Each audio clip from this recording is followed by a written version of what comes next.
Irmãos, na semana passada nós começamos uma série de mensagens sobre casamento, baseado em Efésios capítulo 5, o texto talvez mais famoso sobre casamento depois de Gênesis, né? A criação do casamento em si. E vimos na semana passada que o maior problema do casamento é o quê? O meu egoísmo.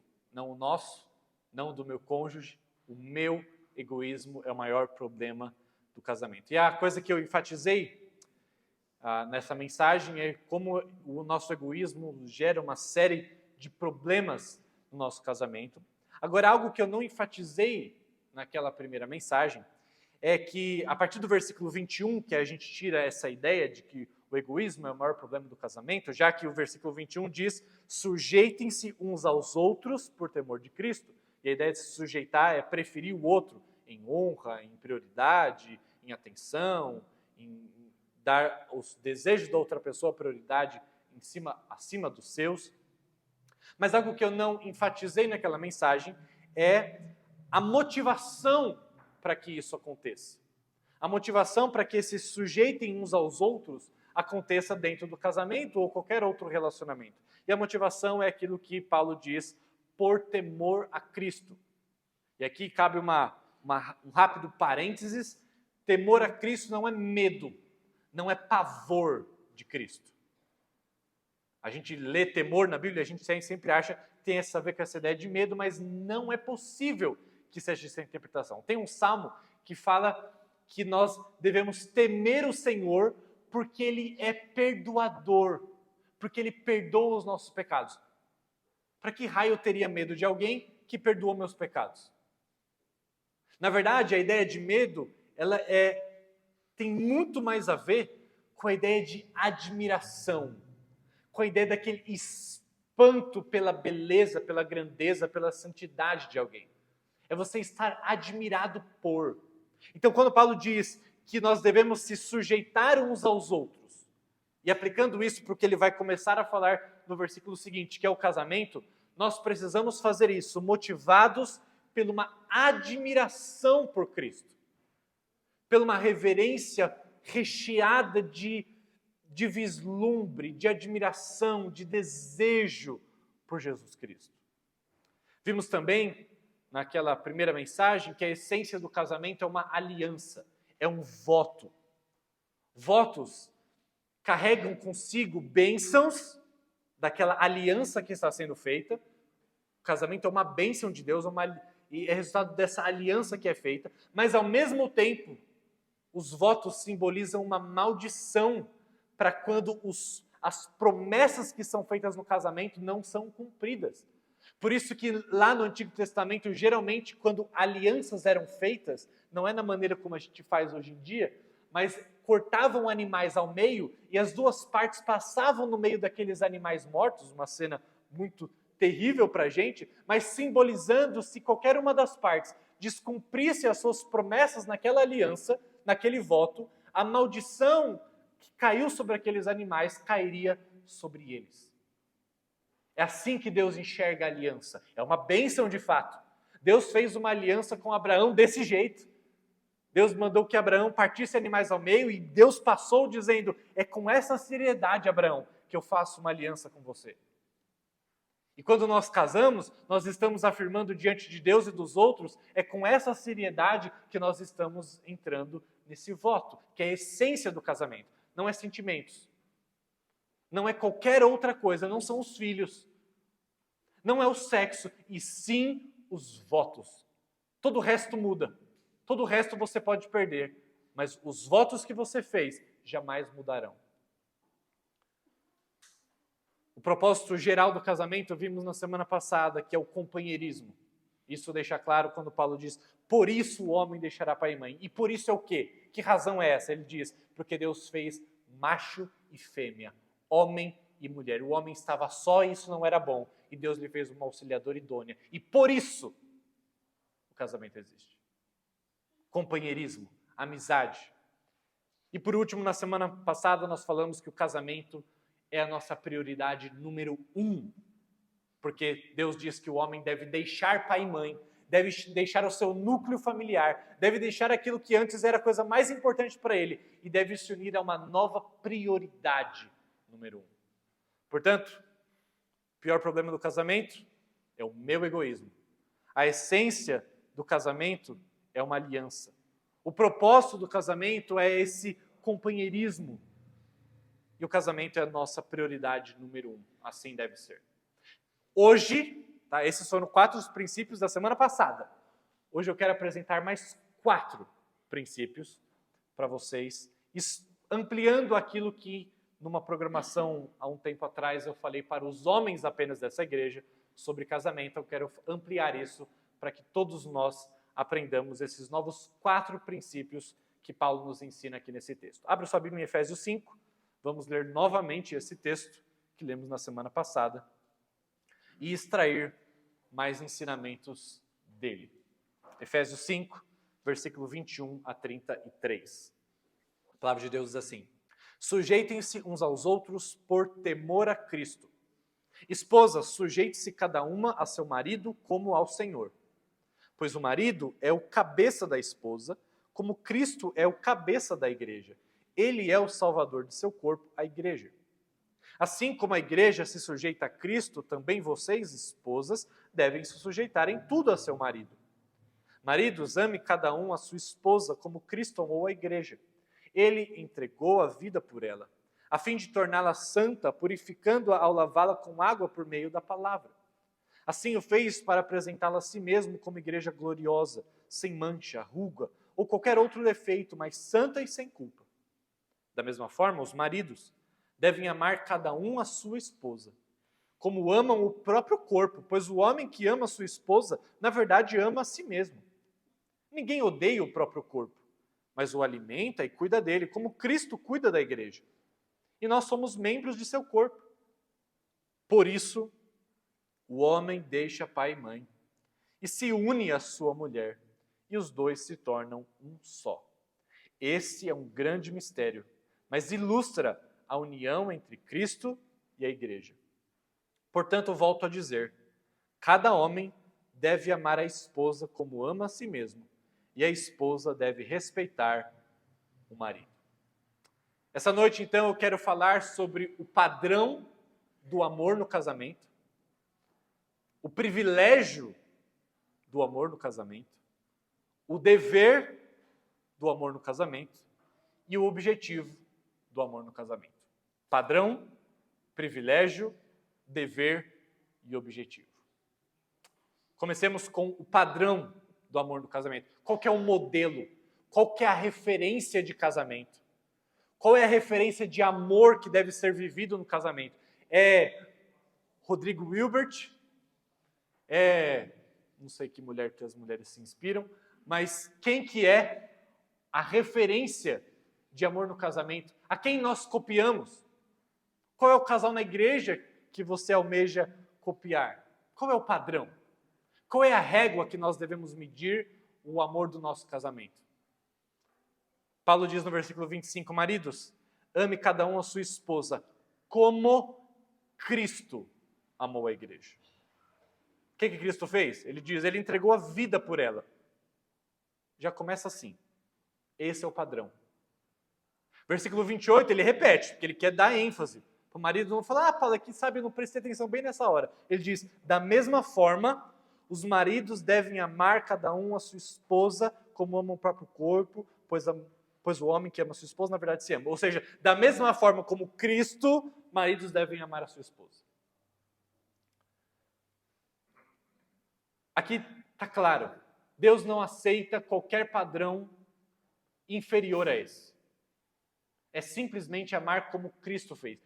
E Cristo deu a sua vida. Logo, deveríamos estar dispostos a entregar a nossa vida também. Mas é pior do que isso. Ou seja, é muito mais difícil. Porque dar a vida por alguém é uma coisa que você faz uma vez só. Basta você ter um momento de euforia, de loucura, você vai lá, se joga na frente do trem para outra pessoa, porque magicamente é isso que a gente chama de amor, beleza. Mas é muito mais difícil do que dar a sua vida para morrer por alguém, é você viver para aquela pessoa. É muito mais difícil acordar todos os dias e se comprometer a colocar os desejos da outra pessoa acima dos seus. É muito mais fácil se jogar na frente do trem de uma vez por todas e descansar, do que fazer isso todos os dias, apesar do seu cônjuge não te valorizar, do seu cônjuge ser um egoísta, do seu cônjuge falar coisas terríveis a seu respeito. É por ele que nós devemos nos dar a vida e não apenas a morte, mas porque Jesus não veio apenas, ele não veio com 33 anos e morreu. Inclusive ele nem morreu com 33 anos, foi mais, mas para esses fins, ele não veio na idade de morrer. Ele viveu uma vida inteira por nós. Morrer já não seria fácil por pessoas como eu e você, mas ele viveu a vida por nós. E Paulo está dizendo, é dessa mesma forma que vocês devem, maridos, amar as suas esposas. É esse o padrão, nada menos do que isso. Nenhum outro padrão humano deve ser o seu guia, sua referência. Mas ele não deixa as mulheres quietas. No versículo 22 ele diz, esposas, sujeite-se cada um a seu marido, como ao Senhor. Pois o marido é o cabeça da esposa, como Cristo é o Gente, eu vou começar a ler de novo 22, 23 e 24. Eu quero que vocês prestem atenção no texto, tá? Eu não vou interpretar primeiro, só vou ler o texto. E eu quero que vocês me falem depois o que é que o texto está dizendo. Esposas, sujeite-se cada um a seu marido como ao Senhor. Pois o marido é o cabeça da esposa, como Cristo é o cabeça da igreja. Ele é o salvador do seu corpo, a igreja. Assim como a igreja se sujeita a Cristo, também vocês, esposas, devem se sujeitar em tudo a seu marido. O que o texto está falando? Pode falar alto. O que o texto está falando? Nada? O texto está falando sobre submissão? Sim? Ou eu estou inventando isso? Porque essa semana eu vi uma postagem de um pastor famoso na Igreja Presbiteriana do Brasil, e não estou querendo ferir a imagem dele, porque ele acerta em muitas coisas, todos nós erramos, mas ele fez uma postagem muito infeliz essa semana, defendendo que, em cima de Efésios capítulo 5, que Paulo nunca ensinou que as mulheres devem ser submissas ao seu marido. Usando esse texto. E eu li, reli, virei de cabeça para baixo, e eu não consegui encontrar, porque a leitura mais simples e natural é essa. Agora, eu dei um exemplo negativo, agora eu vou dar um exemplo positivo de uma mulher relatando sobre a percepção dela, alguém que teve muita dificuldade de entender como é na nossa cultura a submissão da mulher ao seu marido, e não a qualquer homem, ao seu marido, que ela escolheu, ok? Kate Keller, a esposa do Tim Keller. Tá? Eu sempre citei ele, agora eu vou citar ela uma vez. E eu vou abrir aspas para aquilo que ela relata, agora com palavras dela. Ok? Abre aspas, testemunho da Kate Keller. Em minha luta pessoal para entender a igualdade que há entre os diferentes papéis de homem e da mulher, foi lá com Paulo, em Filipenses 2, que removeu inteiramente o peso do papel da subordinação designada para o sexo feminino. Na pessoa e obra de Jesus Cristo, Kate Keller diz, começamos a ver a restauração da unidade do amor que havia entre os sexos lá no princípio. Jesus exalta a igualdade das mulheres como portadoras, junto com os homens, da imagem de Deus e do mandato da criação. E também redime os papéis designados para homem e mulher, ao desempenhá-los como um servo líder e como um subordinado. Em Filipenses 2, Kate Keller continua, encontramos um dos hinos de louvor a Jesus mais antigos cantados pela igreja. Esse hino celebra o fato de que Jesus, embora sendo igual a Deus, se esvaziou de sua glória e assumiu o papel de servo. Jesus abriu mão dos privilégios relativos à sua divindade, sem se tornar menos divino. E ele assumiu um papel de submissão, como servo que morre a serviço do seu Senhor. Essa passagem ensina tanto a igualdade da primeira pessoa da Trindade, o Pai, e a segunda da pessoa da Trindade, o Filho, como a submissão voluntária do Filho ao Pai, a fim de obter a nossa salvação. Permita-me, diz ela, enfatizar que Jesus aceitou esse papel de bom grado. E de modo inteiramente voluntário, Jesus aceitou a submissão como um presente para o seu Pai. E aí vem a conclusão dela. Então eu descobri que a minha submissão no casamento é um presente que eu ofereço e não simplesmente um dever que me é imposto. Afinal, ela não casou por obrigação, nem eu e nem você. Não é uma obrigação que me é imposta simplesmente, mas um presente que eu ofereço, assim como Jesus fez. E se o fato da segunda pessoa da Trindade sujeitar-se e assumir o papel de servo não é uma violação da dignidade e da divindade dele, mas sim algo que produziu maior alegria e glória, de que maneira o pedido para que eu desempenhasse o papel de Jesus no casamento poderia me prejudicar? Essa passagem é um dos textos principais em que a famosa dança da Trindade se torna visível. O filho se sujeita ao pai e assume o papel de subordinado. O pai aceita esse presente, mas depois exalta ao filho a posição de maior elevação. Cada um deseja agradar o outro. Cada um deseja exaltar o outro. É uma perfeita ilustração daquilo que Paulo diz no versículo 21. Sujeitem-se uns aos outros. O amor e honra são oferecidos, aceitos e oferecidos novamente. É isso que Deus nos chama a fazer. Que esposa reclamaria da submissão enquanto tem um marido que é conclamado por Deus a dar a sua vida por ela? A submissão que o mundo trata como retrógrada, terrível e opressiva, nem se parece com aquilo que Paulo está fazendo referência aqui em Efésios capítulo 5. De fato, há opressão em casamentos chamados cristãos, por parte de homens que tratam as suas esposas muito aquém da dignidade que lhes é conferida, existe. E precisamos combater isso. Mas não se combate isso recortando trechos da Bíblia. Se combate isso dizendo para o homem o quanto ele deveria amar a sua esposa e prestar atenção qual que é a tarefa que lhe cabe. A estrutura do casamento não pode ser omitida. O marido é o cabeça do lar e a esposa o seu corpo. Um corpo não existe sem a cabeça e um corpo não existe sem o corpo. As diferenças entre os gêneros, elas são complementares. Nós não somos iguais, por mais que o mundo tente nos dizer isso, nós sabemos que não somos iguais. As diferenças não são apenas biológicas, mas as diferenças se tratam das nossas funções também. E quando agimos de acordo com os nossos papéis, então complementamos um ao outro, porque é para isso que nós somos criados. E para tudo isso, seja o amor que os maridos devem ter para com as suas esposas, ou seja, a submissão que as esposas devem ter para com seu marido, ficou claro qual que é o padrão? É sempre Cristo. Cristo é o padrão do amor do marido para com a sua esposa. E da maneira como a igreja se submete a Cristo, esse é o padrão para que as esposas façam com seus maridos. Nada menos do que isso é aceitado. Em primeiro lugar, o padrão. Em segundo lugar, o privilégio do amor no casamento. Versículo 32 diz, esse é um grande mistério. Ele está falando sobre casamento.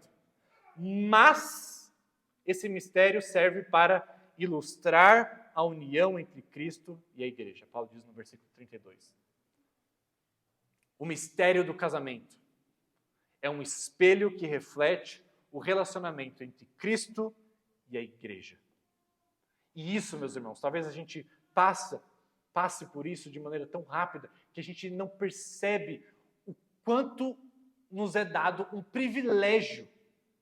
Pessoas como eu e você, absolutamente imperfeitas, podemos encenar, podemos exemplificar, podemos ilustrar a glória do casamento entre Cristo e a igreja. Devemos e podemos encenar a história do Evangelho através dos nossos casamentos. E isso é um privilégio dado por Deus. Tudo que Deus fez, e eu repito isso várias vezes, é um cenário. Porque Deus é um Deus contador de histórias. E Deus quer nos contar a sua história de amor. E para isso Ele fez um palco, para isso Ele construiu um cenário, que a gente chama de mundo. E dentro desse cenário, tudo que Ele colocou, Ele tem por objetivo contar a sua história. E de uma forma muito especial, ele coloca o casamento no meio dessa história de amor e diz: nada mais vai contar a minha história de amor como o casamento vai contar. O casamento vai ilustrar a história do Evangelho muito mais do que árvores, oceanos ou montanhas podem fazer. O casamento é um mistério que ilustra o amor de Cristo se doando pelo seu povo. Nós somos chamados a representar essa história de amor. Nós somos atores que somos chamados por Deus num ambiente de casamento, encenar a glória de um Deus que ama ao ponto de enviar o Filho. Para isso o casamento existe. E é por isso que eu defendo que no novo céu e na nova terra não vai ter casamento. Pelo menos, na verdade, haverá só um casamento. Não haverá mais a necessidade dos nossos, porque os nossos terão cumprido o seu papel, que é apresentar para aquele único e maior e sublime e perfeito casamento entre Cristo e a igreja. Todos nós estaremos em apenas um casamento no céu, com o nosso verdadeiro e maior marido perfeito, Jesus Cristo. Mas deixa eu te perguntar, antes de mudar de ponto. Se as pessoas olharem para o seu casamento hoje, ficarão admiradas com a história de amor de Deus por nós? Ou elas ficarão assustadas? De que maneira nós temos encenado o amor de Cristo pela igreja? De que maneira temos atuado? Temos seguido o script do autor da peça, do diretor que nos deu? Ou temos feito o casamento conforme nos apraz? É para isso que o casamento foi feito. E é um privilégio podermos encenar a história do Evangelho através dele. Agora, o dever do casamento. Já falamos sobre o padrão, já falamos sobre o privilégio, agora o dever. Versículo 28, Paulo diz: da mesma forma, os maridos devem amar a esposa como o seu próprio corpo.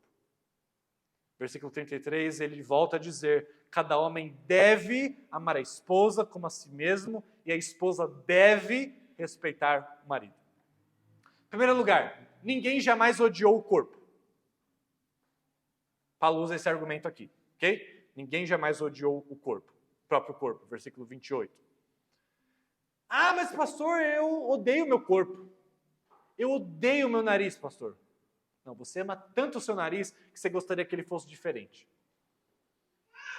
Não tem ninguém que não se ame, não tem ninguém que não ame o seu próprio corpo, porque dele cuida e se alimenta. E Paulo está dizendo: portanto, maridos, a sua esposa é o seu corpo. E é o seu dever amar e cuidar da sua esposa. Deixa eu fazer um parênteses aqui. Algumas pessoas se perguntam nesse texto por que Paulo diz para os maridos amarem as esposas, mas ele não repete isso para as esposas. Já reparou? Ele fala: maridos, amem as esposas. Ele fala isso várias vezes nesse texto. Mas depois ele chega para a esposa e fala: sejam submissas e depois respeitem o seu marido. A esposa não tem que amar o marido?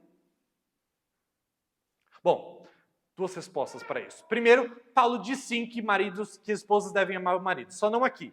Lá em Tito, Paulo lá no capítulo 2, diz que as mulheres mais velhas da igreja devem ensinar as mais novas a amarem seus maridos, a cuidarem de seus maridos e dos seus filhos.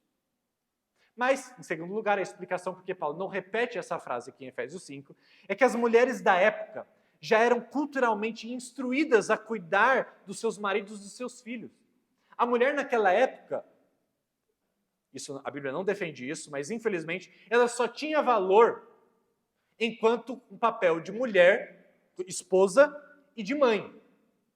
Por isso que as mulheres eram desesperadas por ter filhos, porque senão elas não tinham o seu valor social, o seu papel social desenvolvido.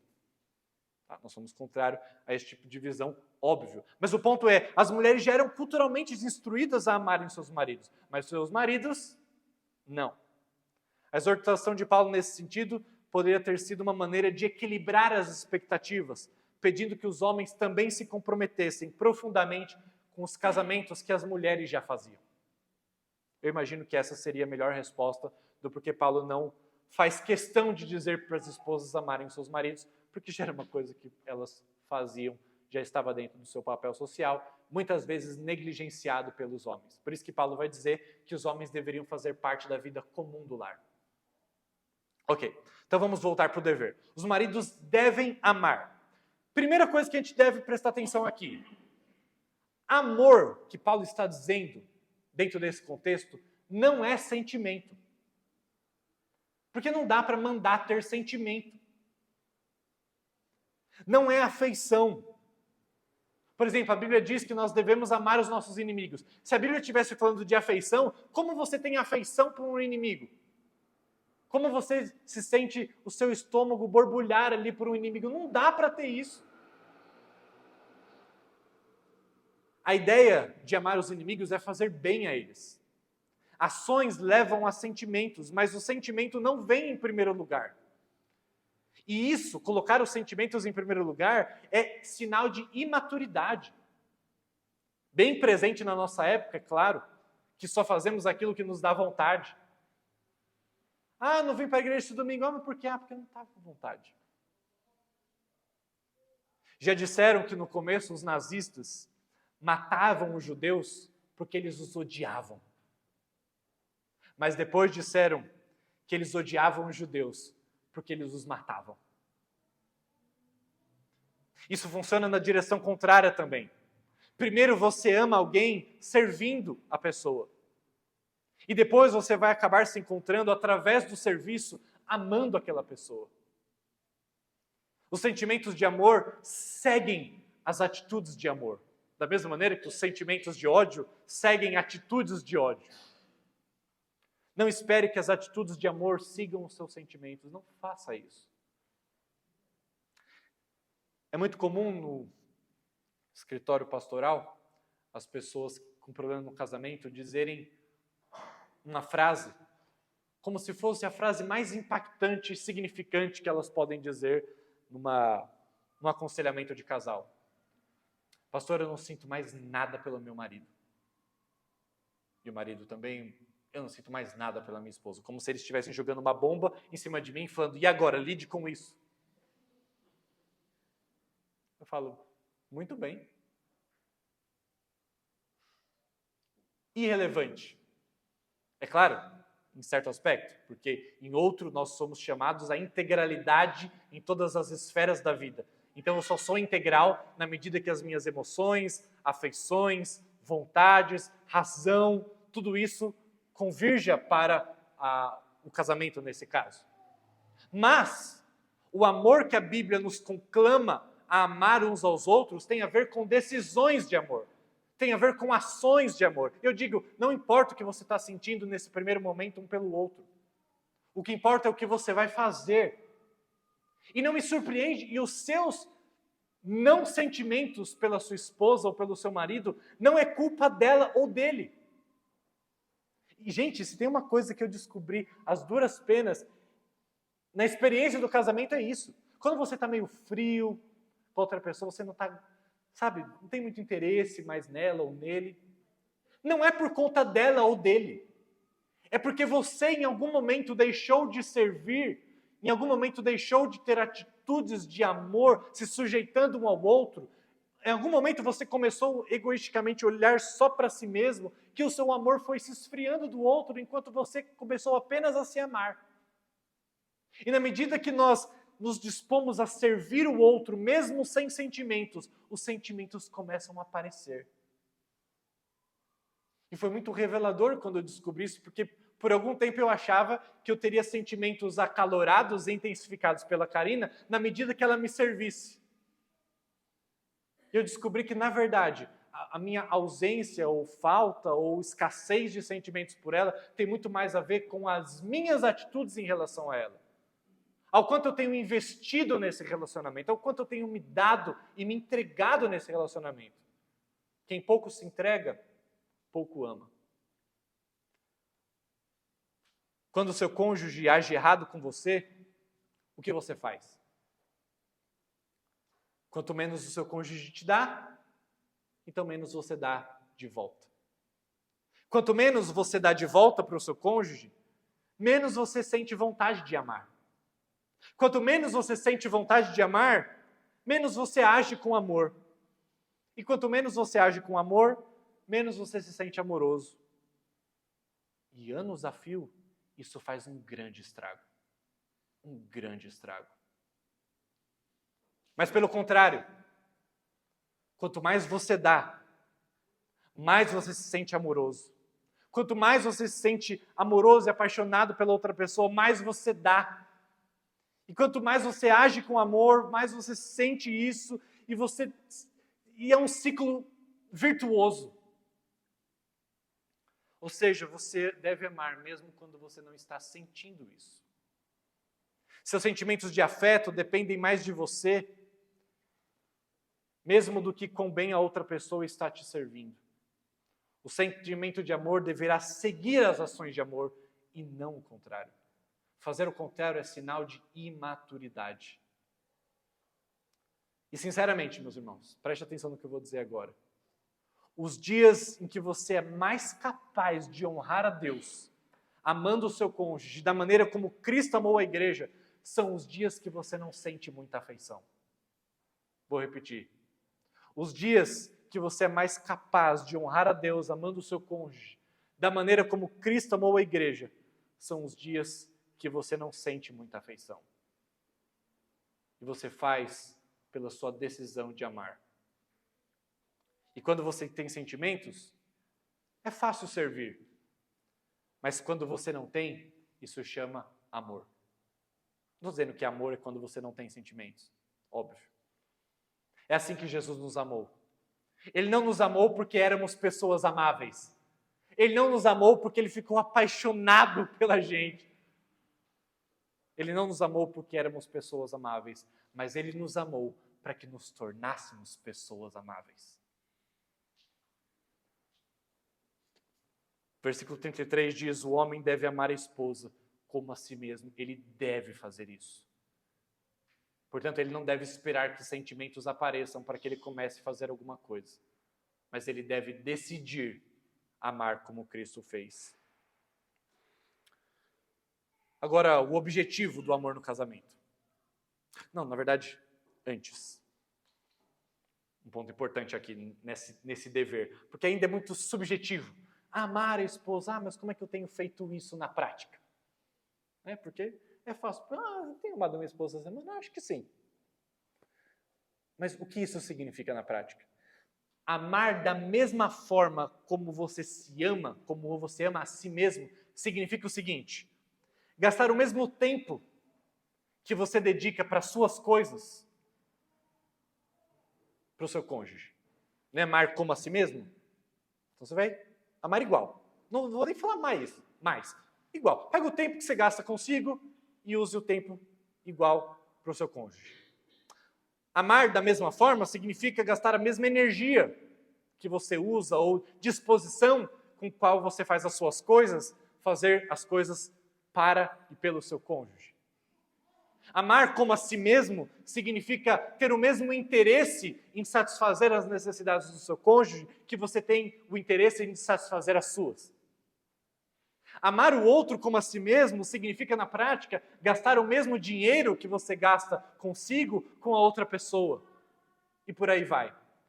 Aí quando a gente começa a ver esse parâmetro, aí a gente fala, opa, estava achando que eu estava amando como eu amo a mim mesmo, eu percebi que não. Mas esse é o padrão. Esse é o modelo e esse é o dever que a Bíblia nos chama a amar. Qualquer outra coisa não é aceitável. Da mesma forma como você se ama. Agora sim, o objetivo do amor no casamento. Se você se lembra bem, ou lembra do começo dessa mensagem, eu disse que na semana passada, o propósito do casamento era o companheirismo. Porque foi para isso que Deus criou o homem, macho e fêmea, porque não era bom que o homem estivesse só, portanto, companheirismo. Mas agora eu voltei a falar sobre o objetivo, ou sobre o propósito no casamento. Você fala, mas você já falou sobre isso. Então, é que na semana passada eu falei sobre o objetivo do casamento no geral. Tem alguém competindo comigo aqui. No geral. Então, todo casamento, seja ele de pessoas crentes ou descrentes, todo casamento é intentado por Deus para o companheirismo, ok? Vale para todo mundo. Lembrando que casamento não é sacramento. Não é só crente que pode casar, todo mundo pode casar. Agora, existe para o casamento cristão um propósito e objetivo que não aparece no casamento não cristão. E é mais uma razão porque crente não pode se casar com descrente. Porque tem um objetivo que o descrente nunca vai ter. E qual é esse objetivo?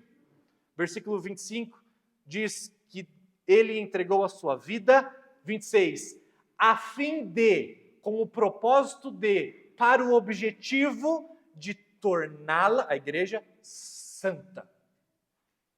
Paulo está dizendo, o casamento entre Cristo e a igreja, a morte de Cristo pela igreja, foi com o fim, o propósito de tornar a igreja santa, purificando ao lavá-la com água por meio da sua palavra. Assim o fez para apresentá-la a si mesmo como igreja gloriosa, sem mancha, ruga ou qualquer outro defeito, mas santa e sem culpa.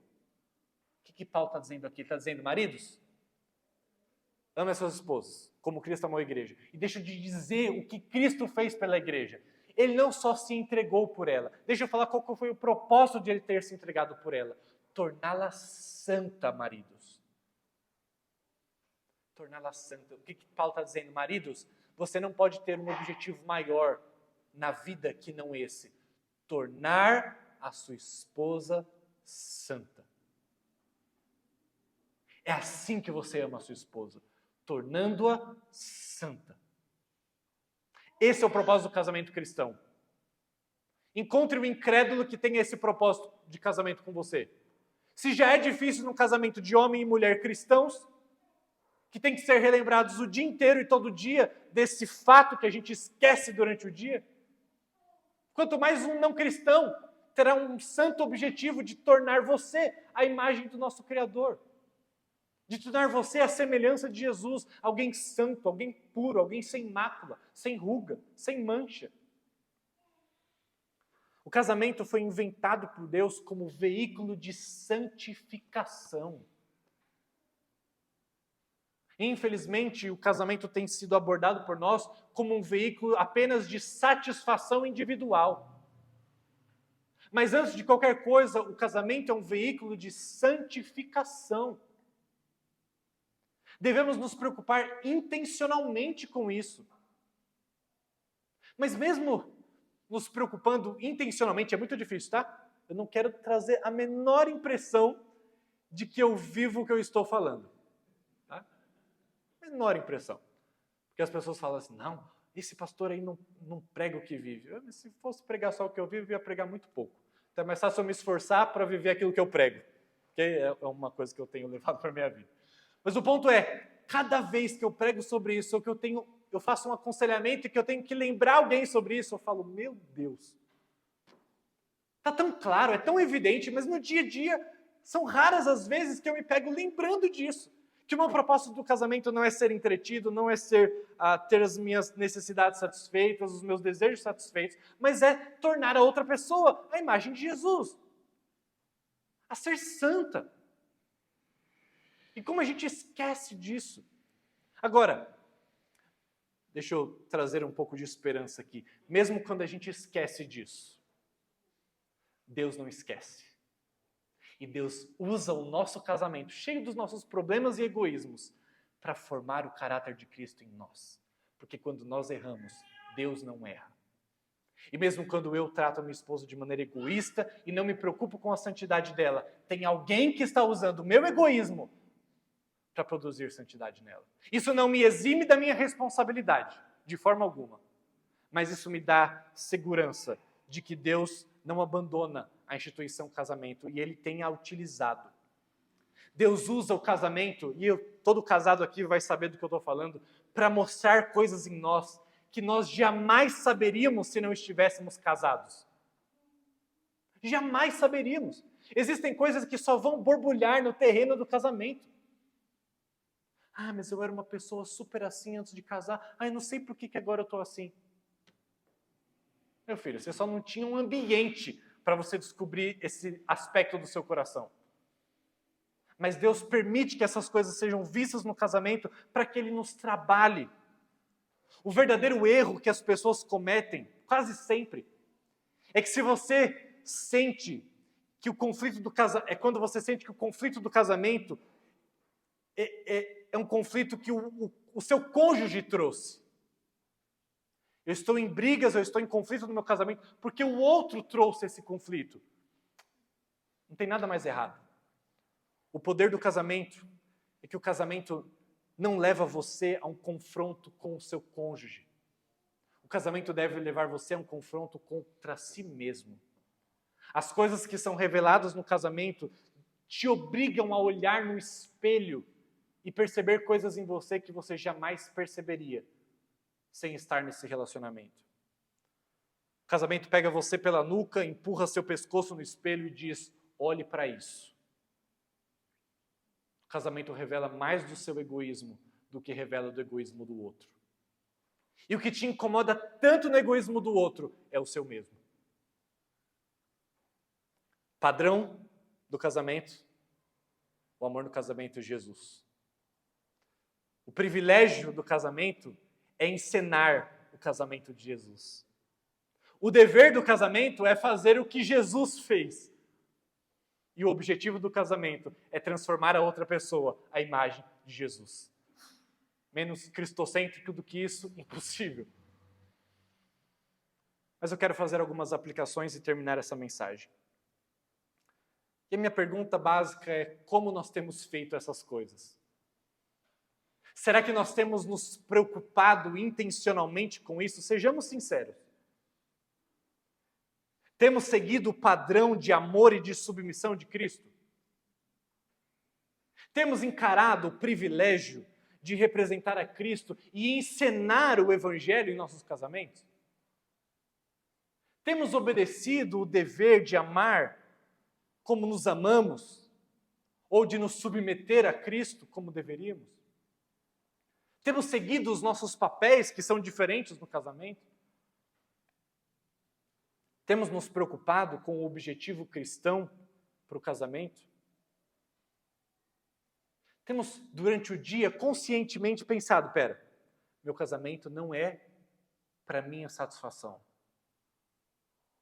Esse casamento não é para eu satisfazer o meu orgulho, o meu egoísmo, os meus interesses, os meus sonhos, os meus status sociais. Casamento não é ter alguém para me ajudar a fazer aquilo que eu não quero. Meu casamento não é para eu transformar a outra pessoa em alguém perfeita para mim, ou perfeito para mim. Meu casamento tem por objetivo eu ser um instrumento de Deus para a formação do caráter de Cristo na outra pessoa. Eu estou sendo um instrumento de santificação?